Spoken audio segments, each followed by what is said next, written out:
Hey guys, welcome back to my channel Radhe studies में मैं विनोद आप सभी का स्वागत करता हूं। दोस्तों, आज मैं आप लोगों के लिए बहुत इंपॉर्टेंट टॉपिक लेके आया हूं, जिससे पॉलिटेक्निक के एंट्रेंस एग्जाम में ना हर साल कम से कम 2 क्वेश्चन रहते हैं। और ये सेक्शन ना बहुत बड़ा भी नहीं है, कुछ प्रॉपर्टीज है, 10 से 12 प्रॉपर्टीज है। और 10 से 12 प्रॉपर्टीज से यदि आपको 2 क्वेश्चन मिल जाएंगे तो इससे बड़ी खुशखबरी की बात क्या होगी। इसलिए दोस्तों, जो भी बंदे जो मेरे चैनल को फॉलो कर रहे हैं ना, उसे कम पढ़ना पड़ रहा है और कम पढ़ते हुए भी वो ज्यादा से ज्यादा नंबर लाने की क्षमता रखेंगे, इस बात की मैं आपको गारंटी देता हूँ। तो दोस्तों, आप हमारे इस चैनल को फॉलो करते रहे और साथ ही साथ दोस्तों, जो भी नए बंदे तक हमारे यह चैनल जा रहा है तो सब्सक्राइब मारना ना भूले, क्योंकि अपने इस चैनल पे आप लोगों को लगातार पॉलिटेक्निक से रिलेटेड जानकारी मिलती ही रहेगी। तो आप हमारे इस चैनल को सब्सक्राइब कर ले। चलिए, आज हम लोग अपना इम्पोर्टेंट टॉपिक जो है समतल दर्पण के कुछ गुण या प्रॉपर्टीज ऑफ प्लेन मिरर, उसके बारे में जाने। और इससे क्वेश्चन तो रहते ही रहते हैं। तो जहां भी दर्पण की बात आती है तो सबसे पहले दर्पण की बात आने के बाद हम लोग जनरली दर्पण के बाद एक हमारा माइंडसेट आ जाता है कि हमारा प्रतिबिंब बनेगा। तो सबसे पहले हम लोग को प्रतिबिंब के बारे में जान लेना पड़ेगा कि ये प्रतिबिंब क्या होता है। प्रतिबिंब क्या होता है मित्रों, बताइए। प्रतिबिंब होता है कि परावर्तित किरण जिस बिंदु पर कटती है या कटती हुई प्रतीत होती है, उसी को कहते हैं हम लोग प्रतिबिंब। अब हम लोग को पता है कि प्रतिबिंब 2 प्रकार के होते हैं, एक होता है वास्तविक और दूसरा होता है काल्पनिक। इसके बारे में मैं डीपली जब लाइट चैप्टर पढ़ाऊंगा ना, उस टाइम मैं आपको बताऊंगा। आज मुझे समतल दर्पण पढ़ाना है और 2 नंबर आप लोग को दिलाना है, इसलिए मैं जल्दी वे में थोड़ा सा पार करूंगा। अब हम लोग जाने आभासी प्रतिबिंब किसे कहते हैं। आभासी प्रतिबिंब परावर्तित किरण जिस बिंदु पर कटती हुई प्रतीत होती है, कटती नहीं है। आभासी परावर्तित किरण जिस बिंदु पर कटती हुई प्रतीत होती है, उसी को हम लोग कहते हैं आभासी प्रतिबिंब या काल्पनिक प्रतिबिंब। दूसरा है वास्तविक प्रतिबिंब। वास्तविक प्रतिबिंब किसे कहते हैं, परावर्तित किरण जिस बिंदु पर कटती है, उसको हम लोग कहते हैं वास्तविक प्रतिबिंब। क्लियर है। वास्तविक प्रतिबिंब के बारे में पता चला और काल्पनिक प्रतिबिंब के बारे में भी पता चला। अब डायरेक्टली इससे भी क्वेश्चन डाले जाते हैं। अब हम लोग प्रतिबिंब के बाद जानने के बाद हम लोग को परावर्तन का नियम जानना अनिवार्य है, क्योंकि इसके बाद हम लोग को परावर्तन के नियम से भी डायरेक्टली क्वेश्चन उठाए रखते हैं। ये मान लीजिए अपना एक समतल दर्पण है, देखिए इसका ऊपरी भाग नीचे तरफ प्लेन। अब समतल दर्पण में पहला नियम परावर्तन का ये कहता है कि आपतित किरण, परावर्तित किरण और अभिलंब तीनों एक तल में होते हैं। आप देख लीजिए यहाँ पर ही तीनों एक तल में है ना, तो ये तीनों एक तल में होते हैं। अब दूसरा नियम कहता है कि आपतन कोण और परावर्तन कोण दोनों आपस में बराबर होते हैं। कोण I इक्वल टू कोण R, ये दोनों आपस में बराबर होते हैं, है ना। तो आप परावर्तन का नियम भी जान गए और इसे याद आप कर लीजिएगा, क्योंकि इससे डायरेक्टली आपको क्वेश्चन भी डाला रहता है। तो चलिए, अब हम लोग अपना मेन टॉपिक जो है समतल दर्पण, उसके बारे में जाने। मान लीजिए ये एक समतल दर्पण है और इसके कुछ प्रॉपर्टीज हम लोग को जानना है, और इसके प्रॉपर्टीज से हमेशा क्वेश्चन डाले जाते हैं। ये एक समतल दर्पण है और यहाँ एक प्रतिबिंब, सबसे पहले तो प्रतिबिंब ही आएगा। यहाँ पर एक मैं प्रतिबिंब बनाता हूँ। ये एक प्रतिबिंब है अपना। तो यहाँ पर एक प्रतिबिंब बन रहा है। तो समतल दर्पण में किसी वस्तु का प्रतिबिंब, पहला प्रॉपर्टीज यही है। समतल दर्पण में किसी वस्तु का प्रतिबिंब कैसा बनता है। आप देखे होंगे कि हमारा घर में जो आईना लगा होता है ना, वो समतल दर्पण का बना होता है। तो वह आईना जब हम लोग मुंह देखते हैं, या तो मुंह ही देखते हैं ना तो हम लोग जब मुंह देखते हैं तो हमारा प्रतिबिंब दिखता है सामने, तो वो कैसा दिखता है, वो तो सीधा ही दिखता है। तो समतल दर्पण में हमारा जो प्रतिबिंब बनता है वो सीधा बनता है, किंतु वो काल्पनिक बनता है।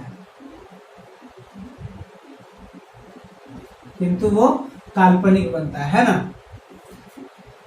काल्पनिक बनता है, सीधा बनता है। हम मुंह देखते हैं तो ऐसा नहीं है कि हमारा मुंह टेढ़ा दिखता है, सीधा दिखता है, और साथ में वो काल्पनिक दिखता है, काल्पनिक होता है। अब आपको क्वेश्चन इस टाइप का पूछा रहेगा कि समतल दर्पण में वस्तु का प्रतिबिंब किस टाइप का बना होता है। मतलब किस टाइप का दिखता है। पहला ऑप्शन दिया रहेगा कि सीधा एवं परावर्तित किरण जिस बिंदु पर कटती है उस प्रकार उस पे, या फिर दूसरा सीधा परावर्तित किरण जिस बिंदु पर कटती हुई प्रतीत होती है, तीसरा कि दोनों, और चौथा इनमें से कोई नहीं। तो अपना जो दूसरा ऑप्शन मैंने बताया कि सीधा तो बनता है लेकिन यहाँ पर ही काल्पनिक बनता है, लेकिन मैंने आपको प्रतिबिंब के बारे में बताया कि प्रतिबिंब क्या है। मैंने थोड़ा सा लॉजिक डाल दिया। प्रतिबिंब क्या है, परावर्तित किरण, आभासी प्रतिबिंब क्या है, परावर्तित किरण जिस बिंदु पर कटती हुई प्रतीत होती है उसी को हम लोग आभासी प्रतिबिंब कहते हैं। मैंने वहां पर ही थोड़ा सा इंक्लूड कर दिया, तो वहां पर ही आपका दिमाग भी काम करना पड़ेगा दोस्तों। और थोड़ा थोड़ा मैं पढ़ा रहा हूँ तो थोड़ा थोड़ा आप अपना दिमाग भी लगा लीजिएगा, है ना। तो समतल दर्पण में अपना प्रतिबिंब कैसा बनता है, सीधा, और वस्तु सीधा बनता है किंतु काल्पनिक बनता है, मतलब आभासी प्रतिबिंब बनता है। अब समतल दर्पण का ये पहला प्रॉपर्टीज हो गया। दूसरा प्रॉपर्टीज है अपना समतल दर्पण में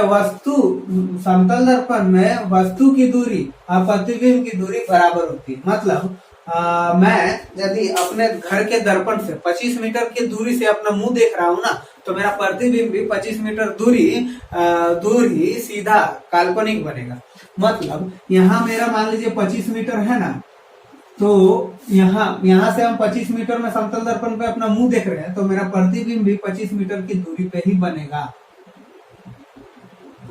ये अपना दूसरा प्रॉपर्टी है। तीसरा प्रॉपर्टी है दोस्तों कि समतल, लिखते जाइएगा। तीसरा प्रॉपर्टीज है कि समतल दर्पण में वस्तु की ऊंचाई और प्रतिबिंब की ऊंचाई बराबर होती है। मतलब यहाँ यदि मेरा हाइट 5 फुट 5 इंच है ना, 5 फुट 5 इंच है ना, तो यहाँ पर ही वस्तु का प्रतिबिंब भी हमको उतना ही दिखेगा, 5 फुट 5 इंच, है ना। उसके लिए उसके भी बताऊंगा कि मेरा अपना पूर्ण प्रतिबिंब देखने के लिए क्या क्या करना पड़ेगा। यदि समतल दर्पण में हम अपना पूर्ण प्रतिबिंब देखना पड़ेगा ना, तो मेरा यदि ऊंचाई 5 फुट है तो हमको दर्पण की ऊंचाई कितनी रखनी पड़ेगी, हाइट आधा रखना पड़ेगा। वो भी एक प्रॉपर्टीज है, मैं आपको बताऊंगा। अब अपना चौथा प्रॉपर्टीज है दोस्तों कि समतल दर्पण में ना वस्तु का पार्श्व परिवर्तन हो जाता है। पार्श्व परिवर्तन मतलब वो उल्टा दिखना स्टार्ट हो जाता है। मतलब ये मेरा राइट हैंड में ऐसा करूंगा ना तो मुझे आईना के सामने लेफ्ट दिखेगा, मैं लेफ्ट उठाऊंगा तो मुझे राइट दिखेगा। यही है अपना पार्श्व परिवर्तन। हाँ, तो ये अपना चौथा प्रॉपर्टीज हो गया। और दोस्तों पांचवा प्रॉपर्टीज जो है ना कि अपना समतल दर्पण में कुछ वर्ड है जिसका पार्श्व परिवर्तन नहीं होता है। आप इसे लिख लीजिएगा कि किन किन वर्डों का पार्श्व परिवर्तन नहीं होता है। पार्श्व परिवर्तन, पांचवा प्रॉपर्टीज।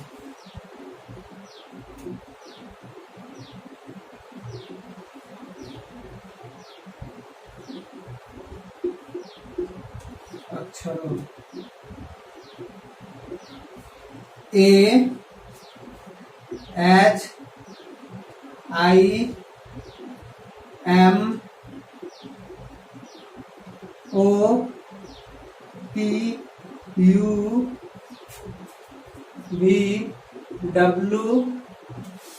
AHIMOPUVWXY।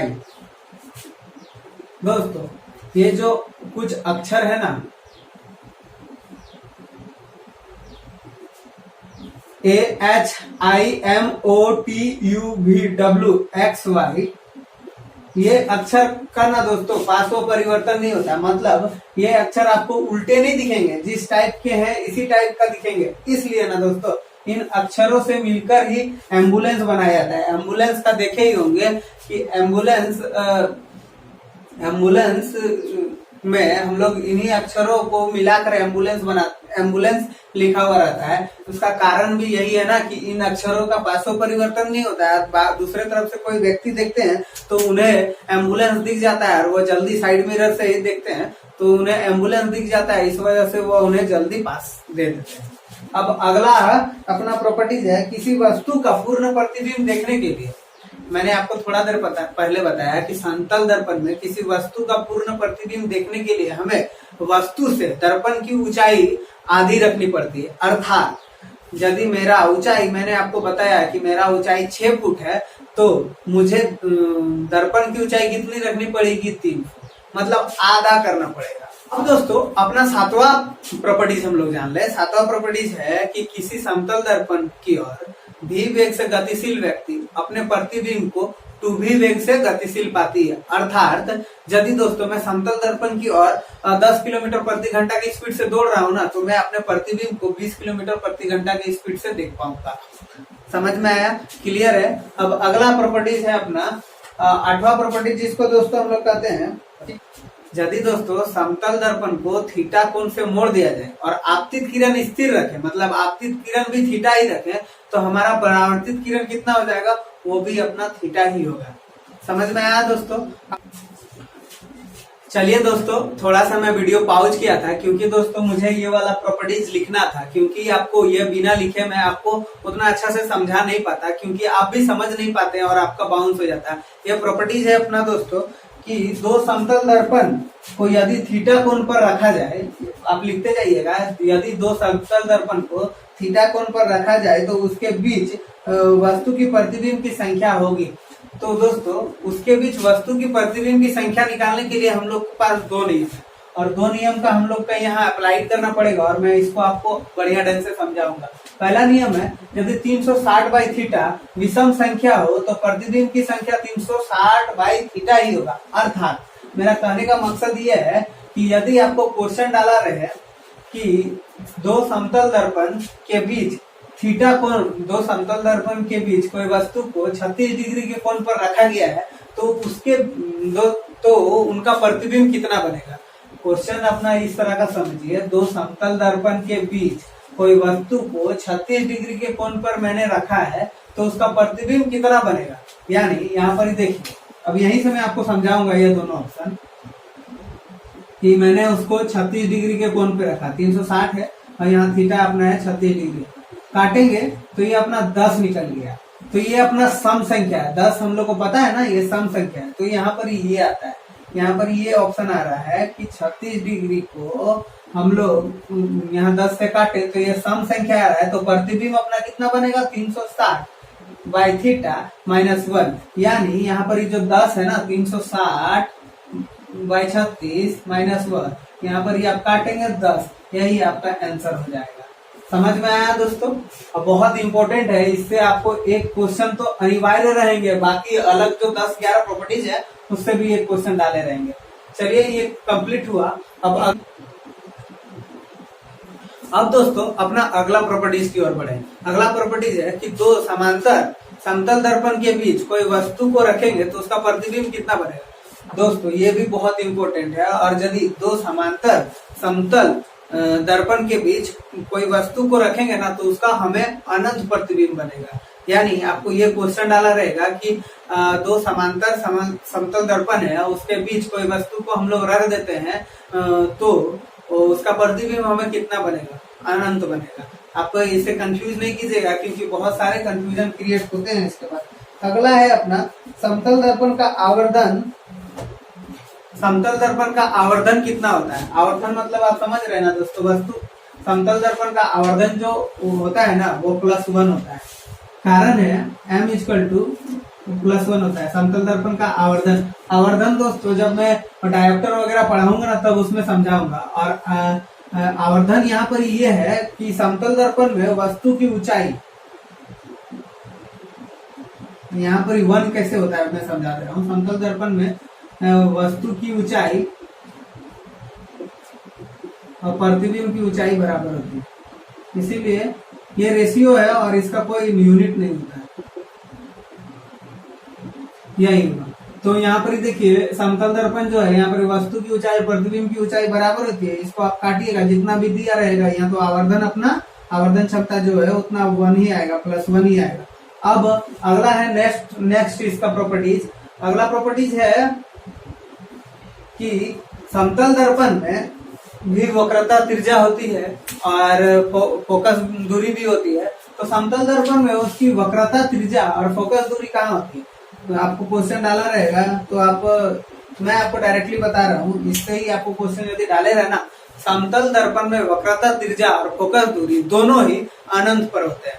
तो पूरा के पूरा दोस्तों मुझे लग रहा है कि पूरा के पूरा मैंने आपको समतल दर्पण के बारे में थोड़ा बहुत जल्दी में बता दिया हो, तो आप थोड़ा सा वीडियो को पॉज कर करके थोड़ा सा देखिएगा या फिर वीडियो को थोड़ा सा स्लो कर लीजिएगा, और इस वजह से और पूरे टॉपिक को बढ़िया ढंग से समझिएगा। और इससे रिलेटेड मैं आपको कुछ क्वेश्चन भी बताकर समझा दे रहा हूँ जिससे आपको समझने में आसानी होगी। मान लीजिए दोस्तों, पहला क्वेश्चन आपको डाला रहेगा कि ये प्रीवियस ईयर्स के क्वेश्चन डाले हुए हैं दोस्तों, उसी को मैं आपको बता रहा हूँ। और मैंने पिछले वीडियो में भी शायद इस क्वेश्चनों का पिछले वीडियो में भी मैं इस क्वेश्चन के बारे में आप लोगों को बताया हूँ। क्वेश्चन है कि एक समतल दर्पण द्वारा आपतित किरण 60 डिग्री का कोण बनाती है, तो परावर्तित किरण कितने डिग्री का कोण बनाएगी। मैंने आपको बताया, आपको कोण आई इक्वल टू कोण आर, तो 60 डिग्री का कोण आपतित किरण बना रही है, तो परावर्तित किरण भी अपना 60 डिग्री का कोण बनाएगी। क्लियर है। अब दूसरा है दोस्तों क्वेश्चन, यदि किसी दर्पण को थीटा कोण से घुमा दिया जाए तो परावर्तित किरण कितने डिग्री का कोण बनाएगी। दोस्तों यदि सिंपल वे में आपको कोई पूछा जाए, यदि दर्पण थीटा कोण से घुमा दिया जाए, तो यहाँ पर आप देखिए दर्पण कितने टाइप के होते हैं। दर्पण तो वैसे बहुत टाइप के होते हैं, लेकिन जनरली हम लोग को 3 दर्पण पढ़ने को मिलता है, उत्तल दर्पण और समतल दर्पण। तो क्या कि वो समतल दर्पण के बारे में बात कर रहा है, क्योंकि अवतल दर्पण जो होता है वो बाहर तरफ से उभरा होता है, उत्तल दर्पण होता है वो अंदर तरफ से उभरा होता है।